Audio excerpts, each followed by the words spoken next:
Eh bien bonjour à tous, aujourd'hui on se retrouve pour une nouvelle vidéo. Comment repiquer ses semis. Donc moi je vais vous montrer plein de tomates, vous voyez dans un pot. J'ai mis plusieurs graines au cas où si ça ne marchait pas. Et là par exemple j'en ai pour 4 dans un même godet. Donc ils ne pourront pas se développer s'ils sont 4 serrés. Donc je vous propose de faire cette vidéo pour comment repiquer ces semis. Il y a du coup 2 semaines que je vous avais fait la plantation de mes échalotes, ail et oignons. Donc je vous ferai voir à quoi ils ressemblent maintenant. Et vous montrerai mes semis.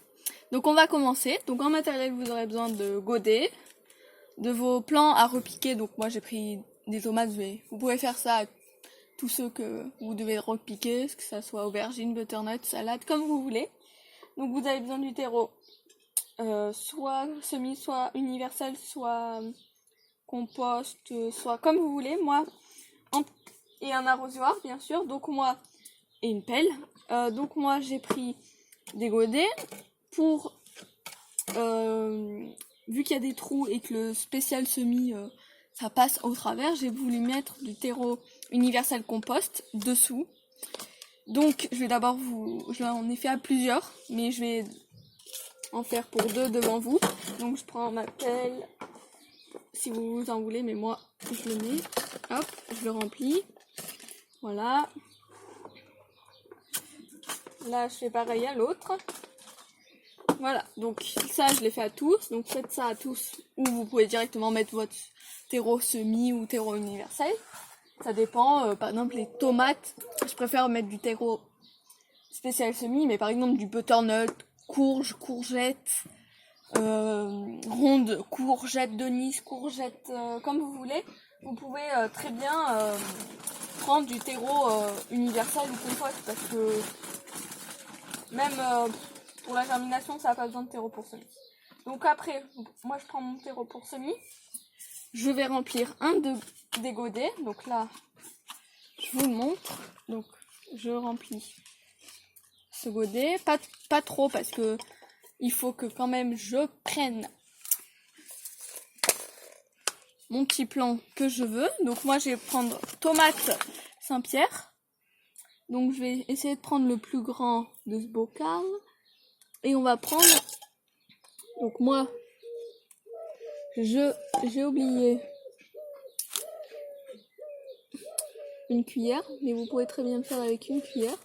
Vous voyez, tout s'est enlevé. Donc là, on voit bien que les racines ont pris forme. Je vais le faire au-dessus de mon seau, désolé si vous ne voyez pas. J'espère qu'il va pouvoir partir avec moi. Et c'est très bien. Donc là, on va déjà faire pour les deux. Mais pour l'instant, je vais commencer. Donc ça, je vais l'enlever. Et prendre mon semis. Donc là, vous voyez qu'il y a des poils et une couleur rouge. Je sais pas si vous voyez. Et ça, il faudra l'enfoncer quand vous allez planter vos plants de tomates jusqu'au fond pour bien que ça fasse une bonne production. Donc là, moi, j'enfonce je fais un petit trou dans le terreau. N'hésitez pas à laisser de la terre sur le racine. Je le mets dans le trou que j'ai fait. Je le recouvre. Je tasse bien. De quoi faire ça.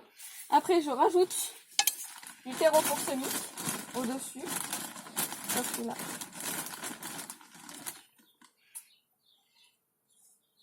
Voilà.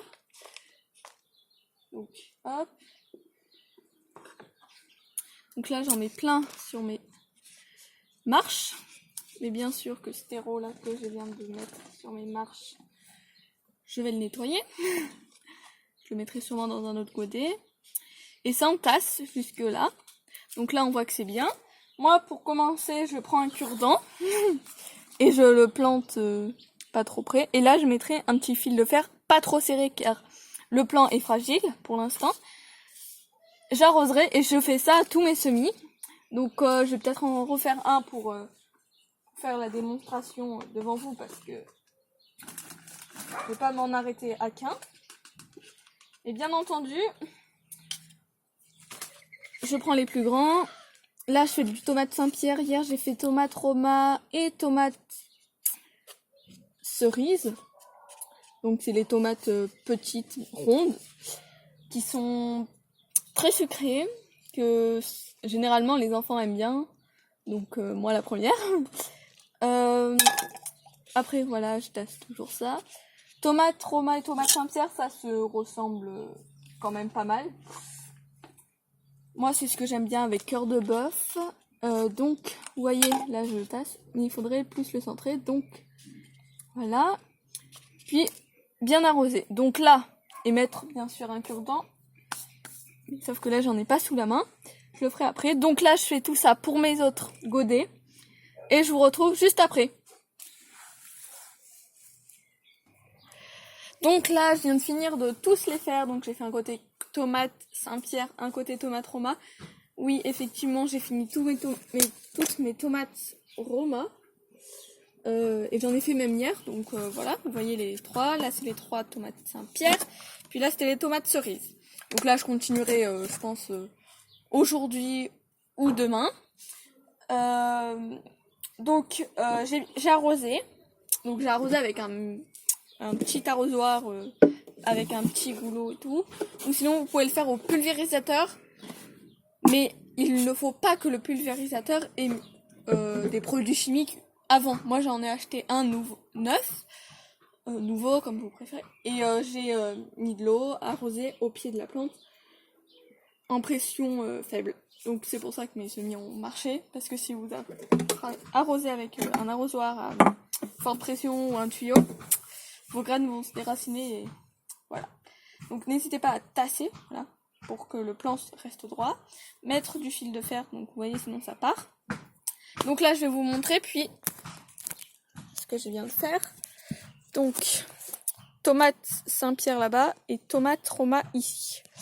Donc on va aller voir les comment dire, les oignons, ail et échalotes. Donc l'ail, l'oignon et l'échalote, vous voyez qu'ils ont bien poussé avec des fraises, des salades que j'ai plantées il y a pas si longtemps que ça, des pommes de terre qui commencent, vous voyez, à pousser, voilà les petites feuilles, et des tomates avec des bâtons pour orchidées. Voilà, donc je vais vous montrer mes semis, allez venez. Donc là, basilic, butternut, du basilic, donc des tomates que j'ai faites il y a un peu longtemps, tout ça. Et ça, c'est toutes celles que j'ai faites hier. Je sais pas, je vais peut-être essayer de me tourner pour que vous voyez mieux. Voilà, donc j'espère que cette vidéo vous aura plu.